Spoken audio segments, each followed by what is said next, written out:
our brains are programmed for tribal belonging. We relied on human reciprocity for survival. And so that's why public speaking is always one of people's top fear, because public humiliation equates to death. You can use audience building, entrepreneurship, the internet as a mirror to sort of overcome these deeper existential fears that we have. You kind of hijack these older parts of your brain and get them to start playing for you, the home team, instead of fighting them, which so many people do when they're on the back end of an entrepreneurial journey. So let's start with acting. Like, what interested you in acting? Yeah, well, it's really the same thing that got me into psychology and the world of therapy as well. It was really my love for mythology and storytelling. So when I was 20 years old, I pulled myself out of college. I was sort of stuck in some bad behaviors, living a lifestyle that wasn't in alignment with what I wanted for my future. So I made the hard decision to pull myself out of college, and I moved down to Hawaii. I attended a wilderness therapy program down there for youth. I was 20 at the time. And while I was there in their library, I started reading Carl Jung and I started reading Joseph Campbell. And it just like opened up this whole new domain of intellectual curiosity for me. And so that was really kind of my gateway into storytelling. Very cool. Yeah, I feel that I act every day. I don't know to what extent you do, to what extent we all do, but what I thought was my authentic self is actually kind of what I thought my authentic self should be. So there's like layers of authenticity there, conscious and unconscious.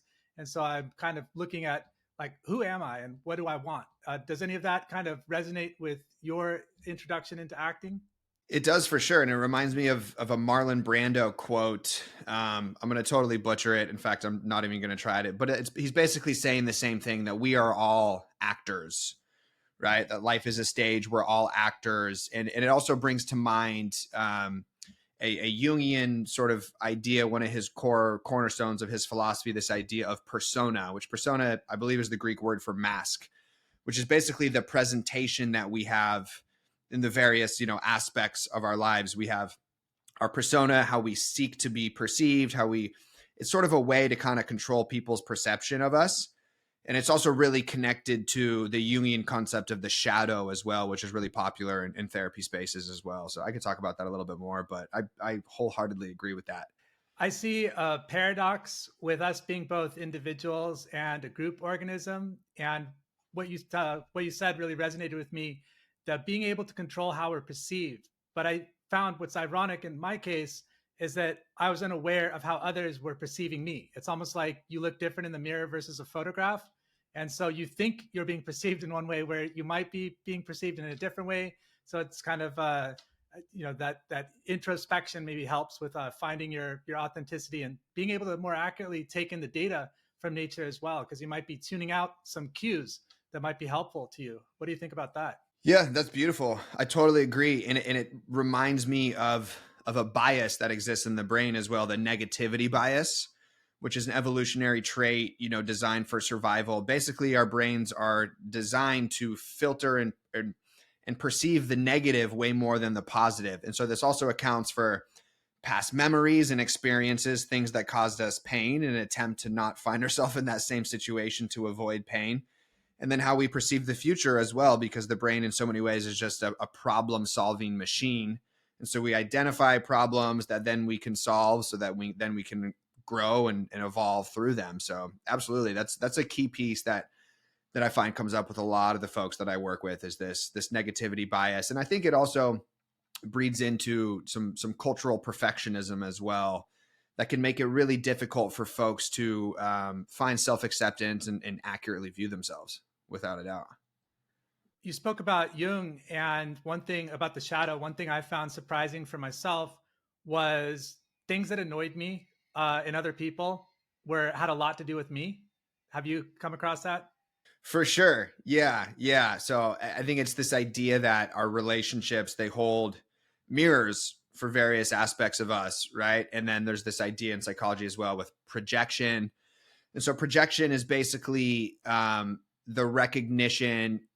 It's basically like unconscious material that isn't integrated in ourselves, that then gets externalized on an outside figure, projected onto. But I think the relational piece, people, when people ask me, like, where do I start? Where do I need to look for my next stage of human development? I always say, look at your closest relationships, because we work out our emotional patterns, our unconscious energy through the people that are closest to us. So in those, the relating with these people, like there's little code in there, there's little password in there that is going to offer you great insight on what the next stage of your personal development is, no doubt. Are you familiar with the Japanese play kind of acting called No, Noh? No, I'd love to learn though. You've heard of kabuki probably. Kabuki, no. The only Japanese term that Okay. I've heard a lot is akaige, I think, which is kind of like purpose. Okay, okay. I was a tour guide in Japan, so here I am projecting my experience onto you. But I'll just tell you a little bit about the no, which I was surprised about. Kabuki is a little bit more flamboyant, and sometimes it gets I could think more attention. But the no is a little bit more understated. However, the actors they wear these wooden masks, and there's a lot of like artwork that goes into creating the mask, a lot of like artistry or craftsmanship. And then they look at the mask, they hold the mask in front of them, and they touch it to their face, and they're basically allow themselves to become possessed by the character they're about to play and literally don the mask. So it's kind of like a hardcore version of like method acting, I guess. And I just thought that was really surprising, talking about the Jungian kind of shadow and projection and playing a character. I've never acted for like work. I've just acted for life, I guess. But for you, like, was that freeing in a way, like being told to play a character? And did you learn things about yourself through playing another character? Yeah, well, to answer your first question, I actually kind of go against the grain a lot of from a lot of what I would hear from other actors, in that it's it's really freeing to be a different person, or kind of, there's this cliche around actors that they're trying to escape some aspect of themselves by putting on a new mask of somebody different.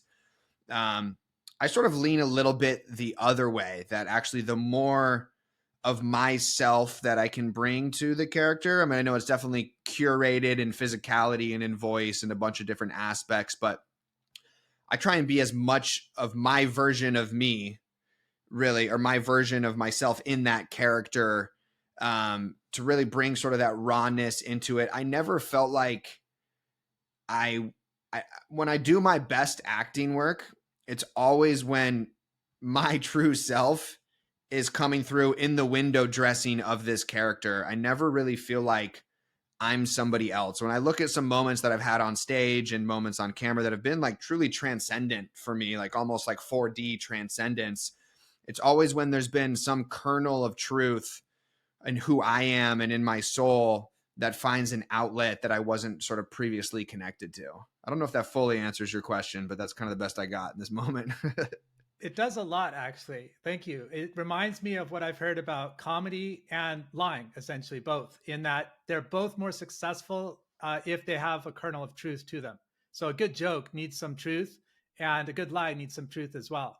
And so maybe acting as well, you need that root, that foundation of authenticity. And perhaps the more this kind of goes to something we mentioned, or I mentioned to you before we started recording, about the entrepreneurial mindset and a repackaging of experiences. So it's almost, if I could like get out of my skis a little bit here, maybe it's like taking that authentic self and then kind of thinking, what if I spun it this way, or what if I like had this kind of framework? Does that resonate at all? Yeah, it does. It does. Well, so I look at the entrepreneurial journey as a mirror for personal development and really like soul growth and like tending the soul in a lot of ways, because as you engage in this process, you're going to be exposed to yourself that you did not know, or parts of yourself that you didn't know existed. Previous fears, fear of being seen, insecurity, especially if we're talking about audience building. So a big part of what I do is like really face forward building an audience. I really kind of started my audience journey in November, and I've got close to maybe 12,000 followers across platforms at this point. And it's really been so much of my unique story and how I've turned my wound into my now gift that has been a part of that. But I really see it as a mirror in a lot of ways. And I also see it as modern hunter gathering as well.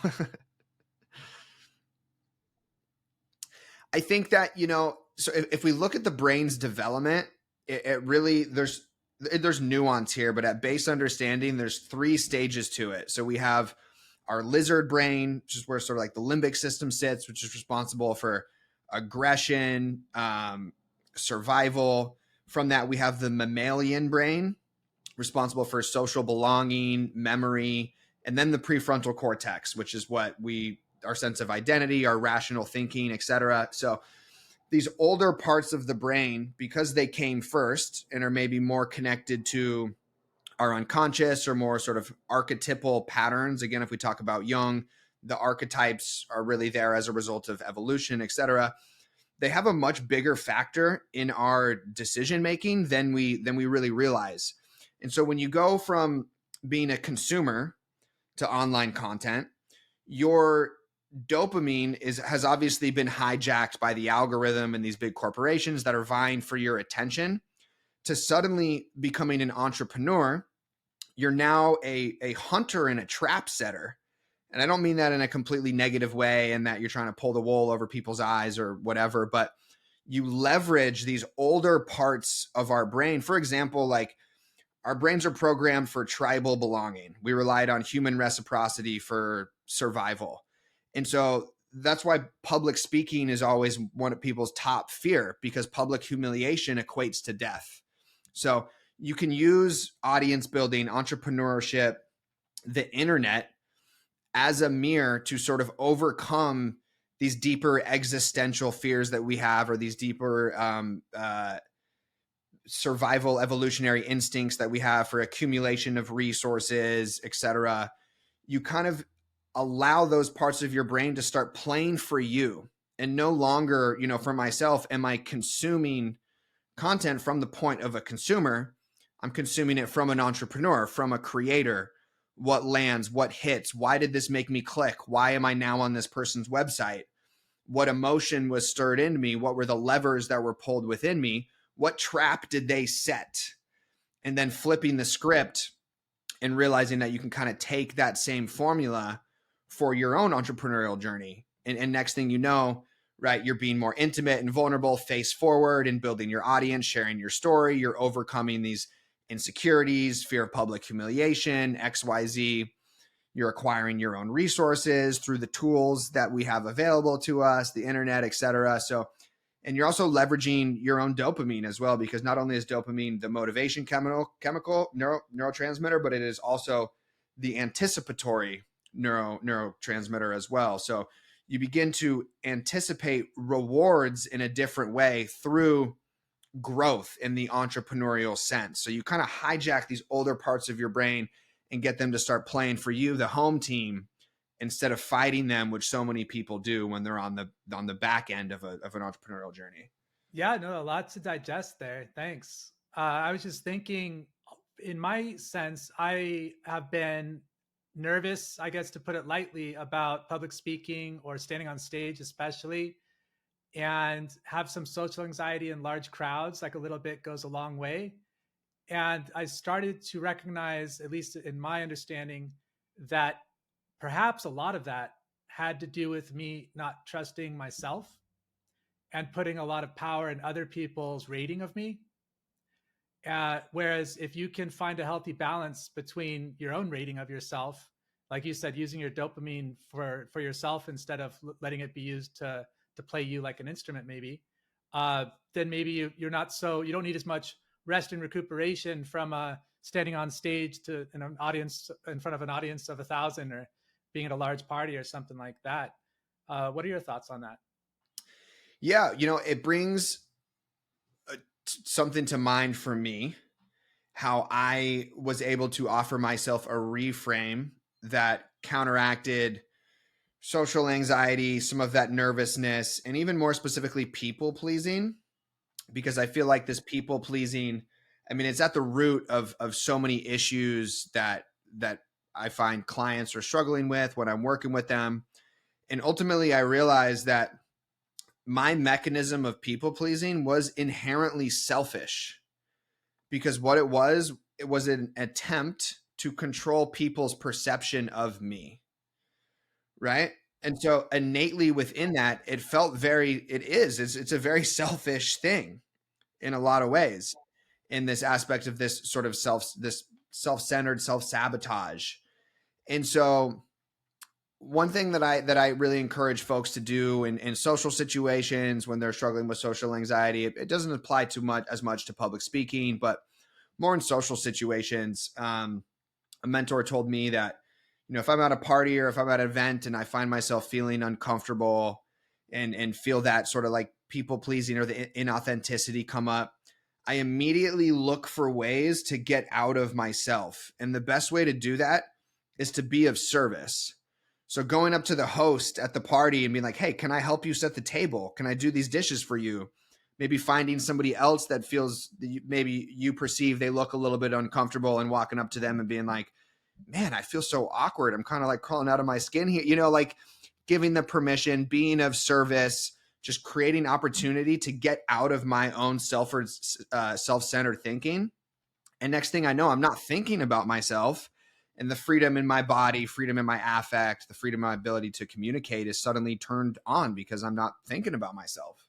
Yeah, it's interesting. So I arrived at a similar conclusion, if you will, or idea with the public speaking angle, where once I started thinking about what value am I providing to the audience, like how can I give them some useful information, I was just a vector for that. I was just an instrument rather than worrying about like, please give me a good review at the end of this. But regarding the people pleasing, I realized somewhat recently that that was a huge part of how I interacted with people, and I, at least consciously, I think I thought that I was following the golden rule of treating people the way that I would want to be treated. And I think actually two things are kind of true at once. That is, to a sense, I would like a certain amount of politeness and respect, but there is an unconscious amount of manipulation, like you said. It's almost like giving someone a gift, and then it's like, well, what did you get me? Or maybe they feel like they're supposed to get you. So I didn't ask for a gift. Like I don't want to owe you something. So I don't know. There's a little bit of imbalance there, and it can also have a knock-on effect. So yeah, it's best to, I think, speak your mind. And also going back to us being somewhat of a group organism, it's better for the genome if we're all kind of sharing our data points. Because like if one of our nodes is kind of turned off, we're not getting data from that node. And maybe we just like wind up in a dead end somewhere. So I think like healthy discourse is probably the better way to go. That's a beautiful way to look at it, for sure. You mentioned that a couple times, the reality that we're all a part of this shared organism. I'm just curious to sort of how you think about that, or how you came to that conclusion, or what that means to you, if that has a spiritual angle to it, more biological, or I'd love to talk about that a little bit. Yeah, we could kind of think about it for like come at it from different angles. I don't have like a definitive answer of how I think about it. I'm kind of exploring with the concept. I suppose a little bit about me. I mentioned I was a tour guide in Japan for a while. Spent most of my adult life in East Asia, and I stick out like a sore thumb there externally. But like internally, you kind of start to pick up certain things, like some things you like, or some things you just, it's easier to go with the flow. And what was interesting was in the pandemic coming to Canada, where I'm now, and people assumed that I'm a local, but inside, I still connected very much with the East Asian culture, particularly Japanese. And so it's really bizarre in a sense to then have everything flipped. And there's like this interesting kind of, I don't know, concept of identity, I suppose. I don't know if that accurately like encapsulates kind of everything involved there. But in Japan, that was my first experience of kind of thinking of a human being as somewhat of a computer, like programmable. So in order to learn a language, it's not just a matter of learning like a combination or learning vocabulary. It's a matter of kind of living in the place and understanding a little bit of the history, the culture, and the things unsaid. And once you have another language already, it can actually impede the acquisition of your new language in some ways, because you have this sunk cost fallacy where you want to get as much out of what you already believe, what you already know. And sometimes it's better to like let that go. I don't have a good answer of knowing when that would be, but I found in myself that I had to kind of create this app told people it's kind of like a Japanese David or something, where I'm like bowing and taking things from two hands and slipping my noodles and doing stuff that they do in Japan. And some of it's like hard to turn off, and some of it was hard to turn on to begin with. Like I wanted to keep like American David, alive and well. And so you have these like different, I guess for lack of a better word, identities or apps. I see these paradoxes everywhere. Kind of like you find what you look for, I guess. But with Albert Einstein's general rule of relativity, it's very elegant. With Niels Bohr's quantum mechanics, it's very messy and chaotic. And Albert Einstein racked his head trying to think about how to reconcile these two things. And I guess they're searching for the grand unifying theory. And as far as I understand, they haven't been able to do it yet. But we've been able to do it in our minds, in nature, with the corpus callosum that connects the right hemisphere with the left hemisphere. And with AI making the waves these days, I saw this talk where they mentioned the current computational model. You have to choose accuracy, as in Google search, or creativity, as in ChatGPT, but you can't do both. And I saw this kind of paradox, and yet we as humans are kind of evolved for it in a sense with our minds, and with being able to like leave North America and like go to Asia and kind of live a more or less comfortable life there, discomfort in new ways, but comfort in new ways as well. And then flip the script and come back to like more or less your home continent, and then have vice versa. And actually, there's another interesting thing I noticed that I speak to a couple expats about, and that is the concept that you leave pieces of you like wherever you've been. And so the more you live in a few places, in a sense, the less whole you are in any one place. And you have different perspectives, but it comes at the cost of like, having pieces of you in different places. So like when I go back to a place that I used to live for a while, it's almost like I'm like connecting to a trailer that like, is, or like a, like a train car. It's like clicking on, it's like, oh yeah, this was here the whole time, but it's not there like when I leave or something. I don't know if that's a good analogy, but I started thinking like, why would we have conflict? And then I started thinking like, what would be the benefit? And on an individual level, we want connection and belonging, like you say. We're attracted to status to a certain amount, but that's largely for security, I would say, because we want a safe state for our effort, and we want like future to be like easier access to better resources, easier access to better things, I suppose. But really, at the base, we just want like love, connection, yummy food, and good views, or something like that. Maybe a little bit of adrenaline, a little bit of fun, or something. Everything else is like add on, I would say. But then there's like conflict, and I was thinking maybe that's to help the genome get into the future, because that's our one charge. Like I might, we don't really know each other, but there could be like a situation where I sacrifice myself for you, or you sacrifice yourself for me. And that's crazy when you think about it, but like that's like deep, deep, deep in our programming to like get the genome into the future. And that transcends language, race, gender, culture, all that stuff. And so it's really interesting that like, so I think like there might be some truth to that programming, like get the genome into the future. So I was thinking like in nature, what would be the positive thing for this discomfort, the being outside the group, or maybe the frustration. One is to maybe like evolve together, but then also I don't think it's supposed to be easy. I think comfort kills, and we need a certain amount of adversity to continue to evolve. And sometimes the when you're met with some adversity from someone, it could be one of two things. Like either they have some struggles, and also they're helping you in a way unconsciously get the genome into the future. So that was kind of how I thought of it, like us as both an individual and also part of a group organism. I know that was a lot as well. Does any of that kind of resonate with you? Or? Yeah, I mean, there's so many different directions that my head jumps to there. I have thoughts on all of it, but I think you mentioned the word paradox a lot, and I want to play with that idea a little bit. So, first of all, this idea of paradox is very Jungian in a lot of ways, and it's also very spiritual. So, a lot of spiritual disciplines are designed to help you transcend dualism, right? So when you no longer are experiencing contradiction and instead you're experiencing paradox, know that you're on the right path, I guess, spiritually.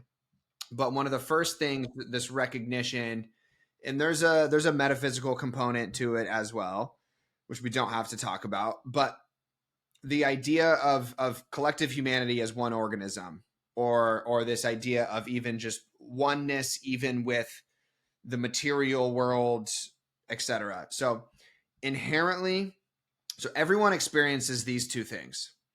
Everyone experiences a sense of self separate from other, with a capital O, the external, right?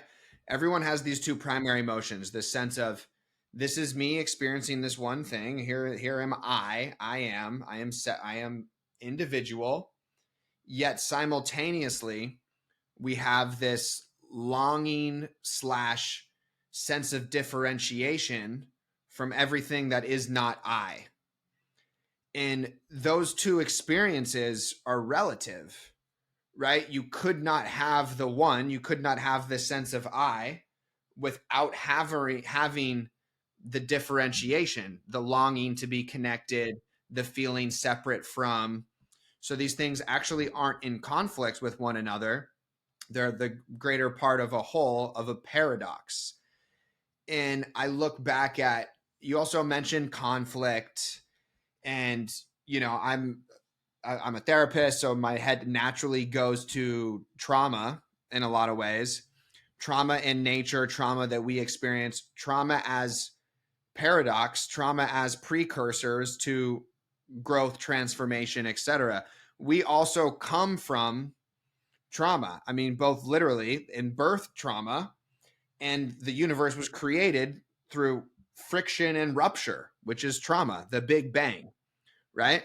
So in nature, right? Stress, trauma, when an ecosystem, when an ingredient that maintains homeostasis is removed from that ecosystem is then thrown into disarray, into trauma, into stress.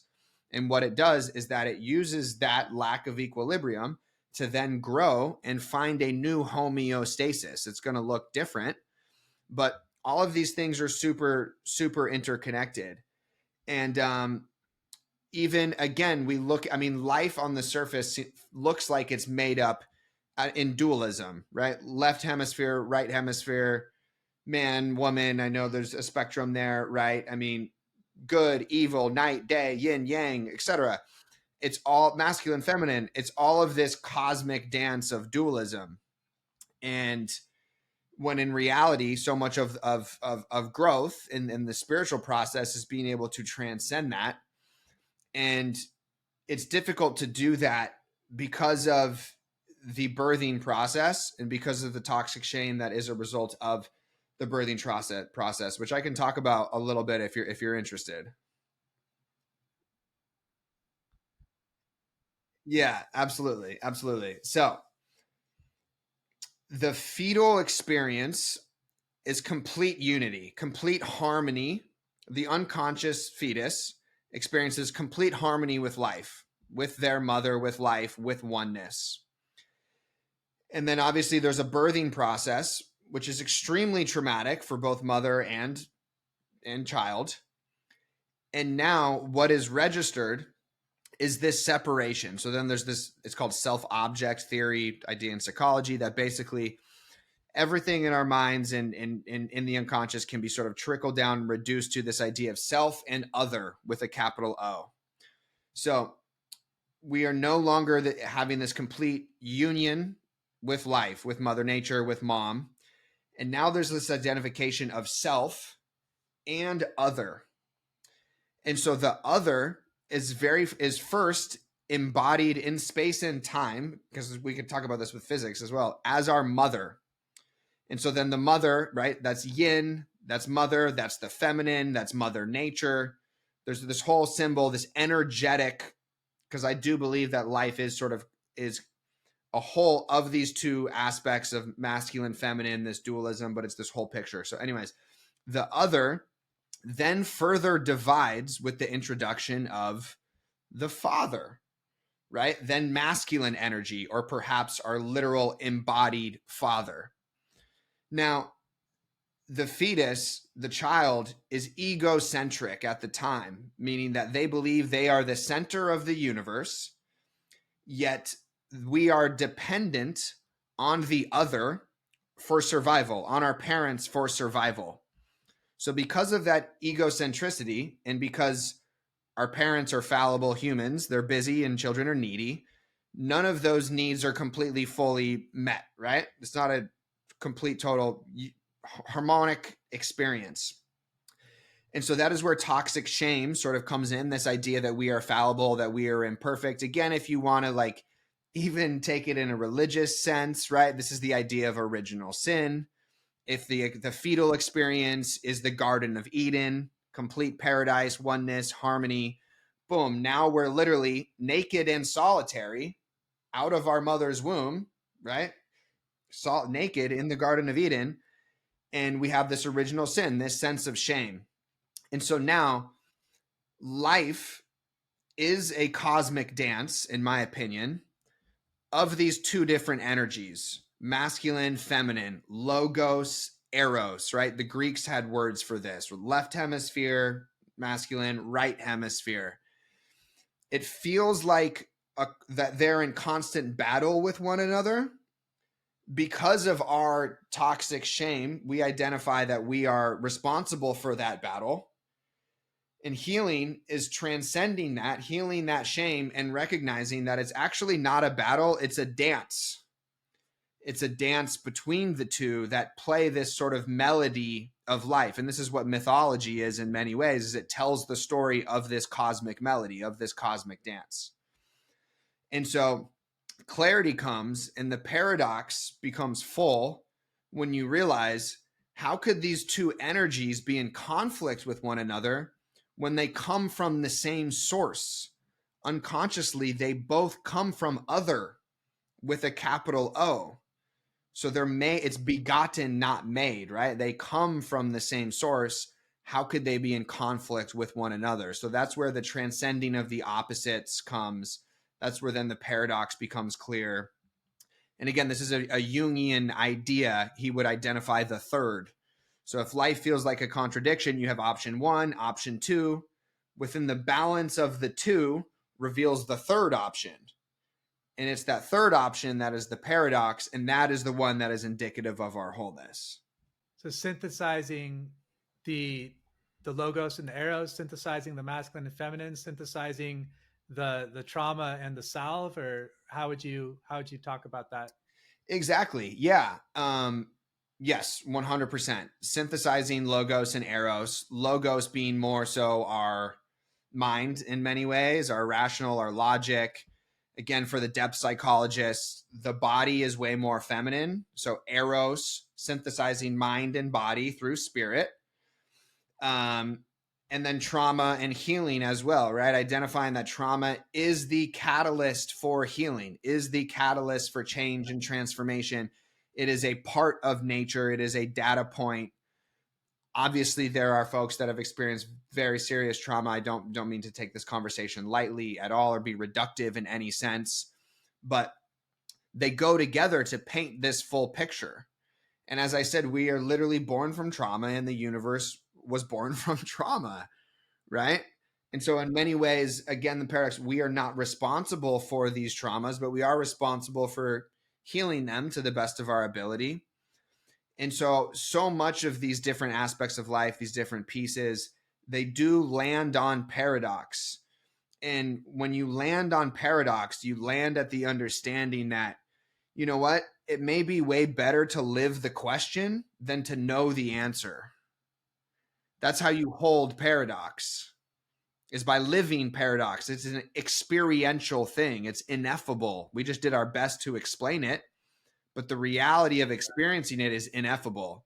So you hold the ineffable question as opposed to seeking the answer. I love that. It's like the journey is the destination, basically. You're just experiencing it. You're never done. And okay, I'm going to tell you something else about Japan that really opened my mind. There's different ways that people could have arrived at this, but for me, it was a Scottish gentleman client coming to. He wanted to go to the goldfish market, goldfish auction. I never heard of a goldfish auction. I thought goldfish were the least expensive fish you could buy at the pet shop. And turns out it's like this pretty like elaborate like art or uh, uh, culture.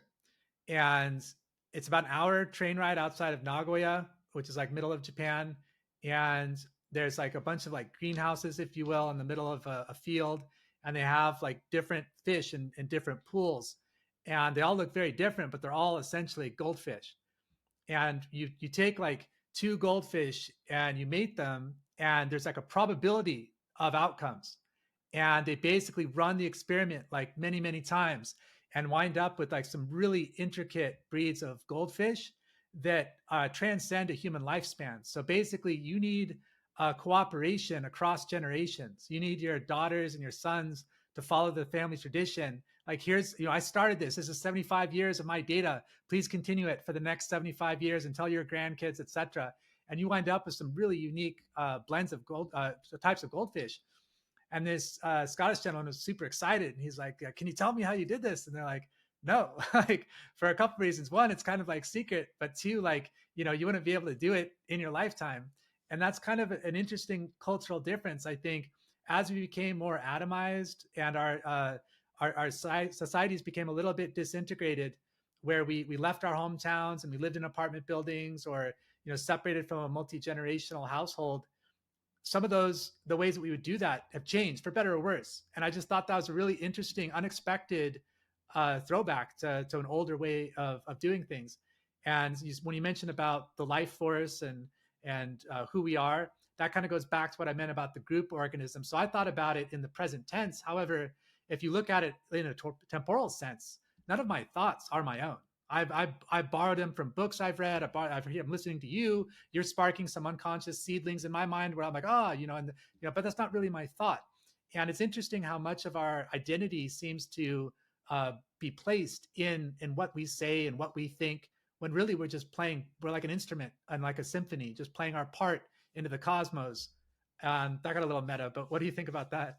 Yeah, no, I think it's beautiful. I mean, what a gorgeous experience and story there with the goldfish. I just love that in actuality, and also just like the symbol of it, the metaphor of that is super cool. And yeah, this the reality that so much of our thinking and our experiencing it is very acculturated, right? I mean, you look at Western literature, and basically all of it can be traced back to the Bible and like Plato, like in philosophy as well. So much of consciousness and thought and science and art and everything, it all builds on itself, right? And that is just completely 10x with this exposure to the internet and every piece of information that's ever existed in so many ways.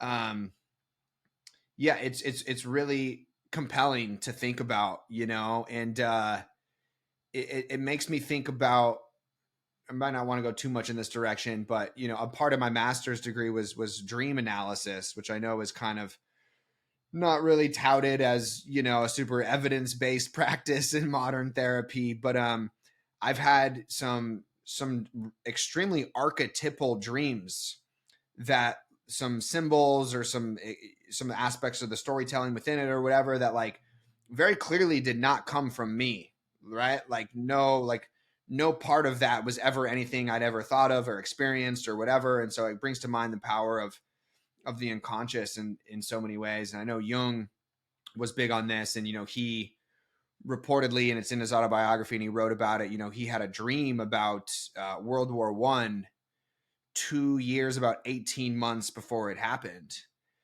And so, yeah, which is a trip. This idea though that like we, as you said, we are all a part of this shared organism, and in many ways in the physical, but also in our consciousness as well, in the collective consciousness, cultural consciousness. Do you believe in like past lives or multiple lives? I don't really know where I stand on that, to be honest. Yeah, I haven't really sorted that out for myself quite so much. I mean, there is sort of like, you know, there is a reality that there are people who are on the planet that are innately have a higher development of consciousness than others? And is that education, opportunity? Is it genetics? Is it the systematic factors? You know, there's so many different ways to look at it. Or is it an aspect of like reincarnation, in that they're part of the soul's journey is to come into the physical form, to grow, to actualize. It's almost gamified in some ways to hit that next level. And so again, you hear the idea of old souls, etc. And so I absolutely don't rule that out. And I think that, you know, you hear enough stories from people and in near, you know, near death experiences and stuff. I mean, I'm open to all of it, but on that one specifically, I don't have too much of a personal opinion. What about yourself? Fair enough. I'm very similar to you. I think I don't obviously know enough to definitively say yes or no, but I am open. I'm becoming more open and less certain about just about everything. Like I tell folks, I was never smarter than when I was 20 years old. Like each year after that, I've gotten dumber and dumber. I feel because I'm just less and less certain about everything. And you know, the benefit is I see things from maybe more perspectives or have more experiences. But I also wonder, going back to like quantum theory or quantum mechanics rather, uh, like what if we make our reality? Because like when you look at religion and usually you get pretty big numbers in religion, like hundreds of millions or if even billions of people following the same story, essentially, depending on where it started.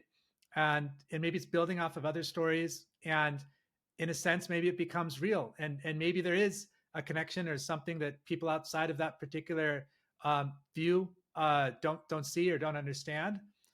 But maybe it's made manifest also in a very like real sense.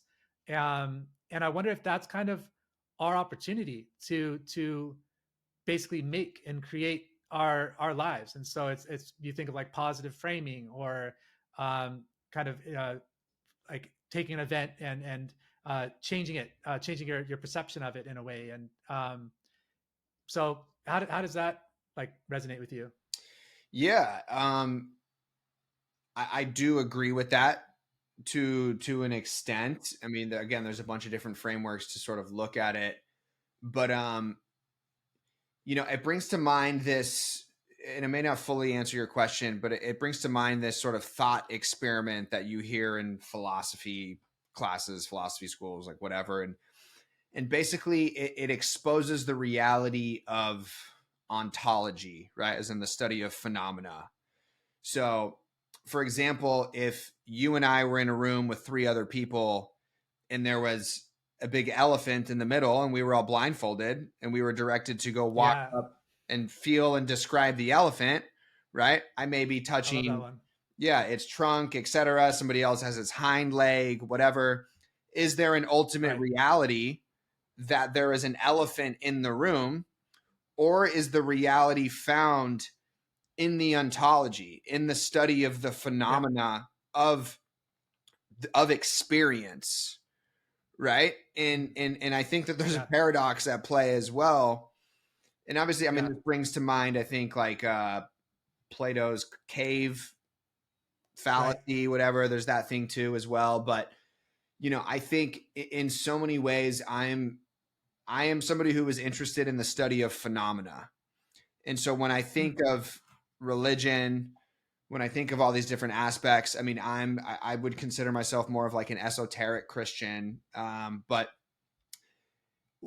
I think the greatest evidence for an ultimate reality is found in the experience of the folks who have had a phenomenological, I don't know how to pronounce that word, experience of the ultimate reality. It's found in the ontology of it, right? And so I think that the evidence of experience can't be ignored. Yes, it's obviously filtered in our memories and we have all these biases and stuff like that, but the experience supersedes the rational logic of it. Again, it's the same way when I'm doing therapy with someone or whatever, like I'm trying to facilitate experience because that's what changes people. It's not insight. It's not me saying some interesting thing about their relationship or whatever. It's them having an experience in a specific held moment between two people that serves as a real catalyst for change. And experience is evidence, right? It's fact. You can't ignore the experience. Speaking of seedlings, you just said something that blew my mind. It brought this concept, um, remembering like or misremembering or kind of having unconscious biases that may interfere with the quote unquote accurate memory of an event is commonplace. And my initial reaction is, oh, that we must, purify that. We must remove the filter, the bias. But now I'm wondering, like, what if the bias is the part of the solution? Like, what if, because we're not really in control. Like, what, it's like we want no, like get the raw data. But what if like the bias is part of the thing that gets us to the ultimate next step that we don't realize? What do you think about that? I mean, I agree with that. I wouldn't know how to sort of like take with that and like run that into actuality, but it brings to mind. So I'm currently reading the Bible, and I know I apologize that I keep taking things in more of like a spiritual or esoteric sense, but that's who you're talking to. So, and it brings to mind. Never apologize for who you are. Good point. Good point. Good point. So there's a passage in the New Testament where Jesus is brought into the woods to be tempted by the devil. And they make it very, very clear. What is the thing that brings Jesus into the woods to be tempted by the devil? It is not the devil. It is the Holy Spirit, right? In this, so kind of what you're talking about, that bias there, the same thing with this idea of like sin as well, right?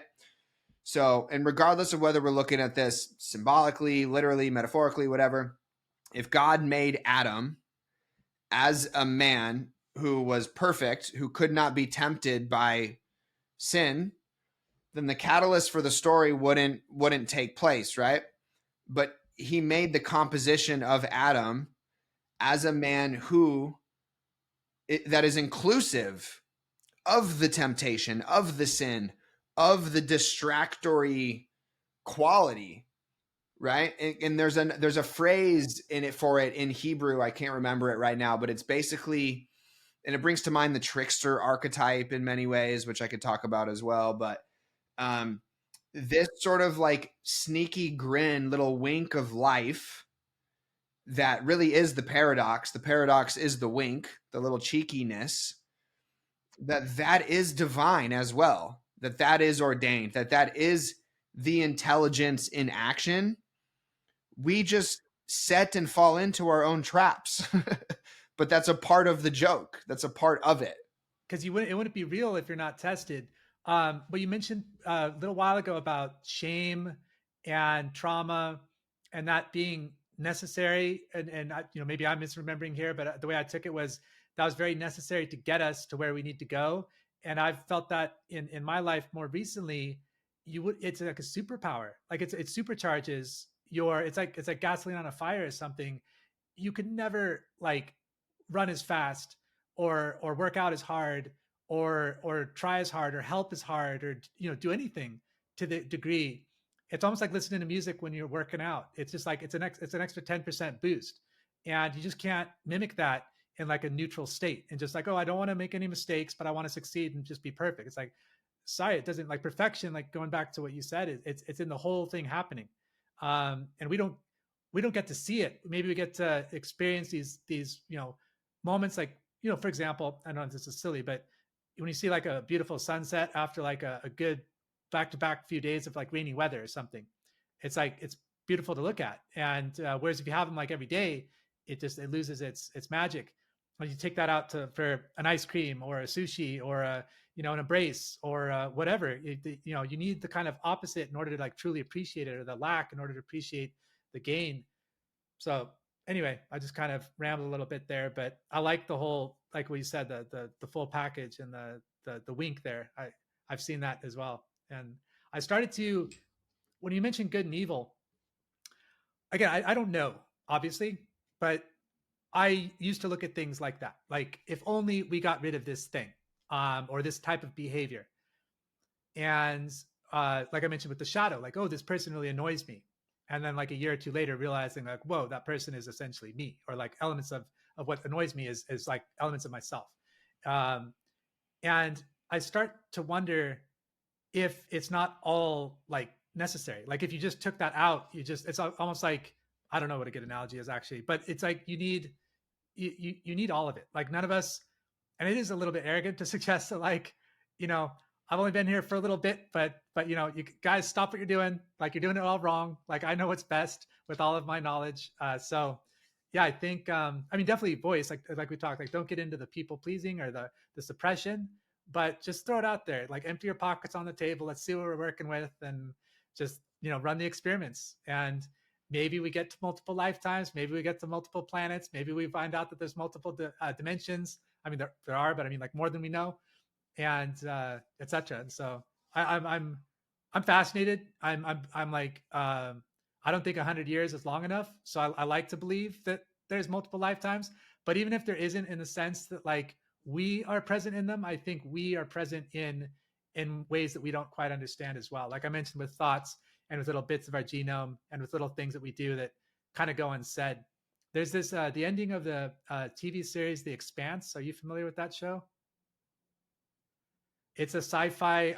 I'm kind of a sucker for sci-fi, and that's one that I really like. It's got elements of like space opera about it as well, but good acting, good story writing, I think. But anyway, towards the end, well, actually the very end, I think one of the characters. I don't think this is giving anything away.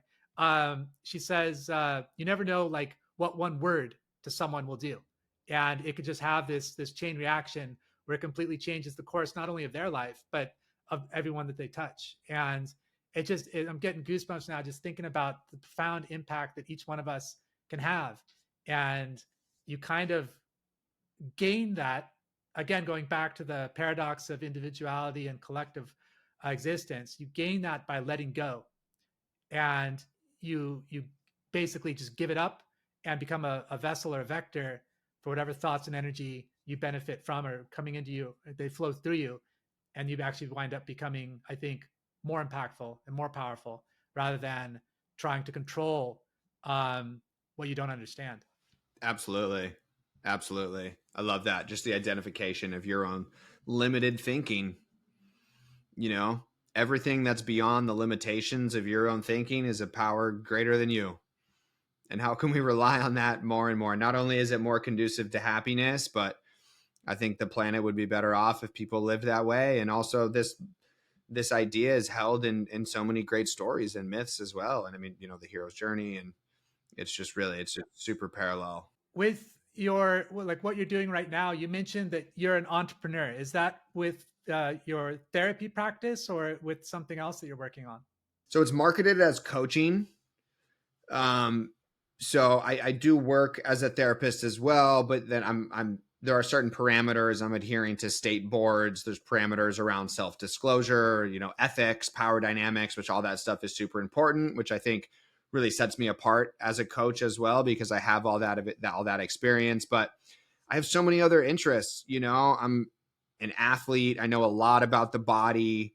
You know, I know a decent amount about business. I'm learning more, you know, like, so when I work with somebody as a coach, I can be more directive and giving them sort of direct guidance or telling them what to do, for lack of a better term, because I can't do that as a therapist. It's more about curiosity, exploration. And so, and as a coach as well, I can share more about my personal story.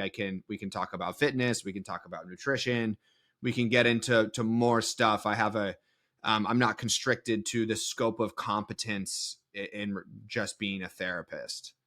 So yeah, so my main focus right now as an entrepreneur is really building a brand, you know, building an audience. I'm super focused on YouTube, X, Instagram, Threads right now. I'm going to be, you know, getting into LinkedIn a little bit, but you know, with automation coming down the pipeline, you know, a personal brand is something that really can't be automated in so many ways. And you know, the ingenuity of real good creative writing holds a lot of value as well. So um, yeah, so meeting folks on there, you know, I have a coaching practice. I have a program that I run guys through. I got some clients that I'm running through it right now. And then also just, you know, selling some products, taking a lot of, you know, the experience of, you know, the last 10 years of my life of healing from some heavy trauma that I held on to, you know, the therapy shortcuts, the stuff that really, really worked for me, putting those in a product, in a package for people to just, bring greater awareness, education, save people money, and just trying to bring value, trying to be of service. I felt like I've transformed my life and continued to in so many ways. And,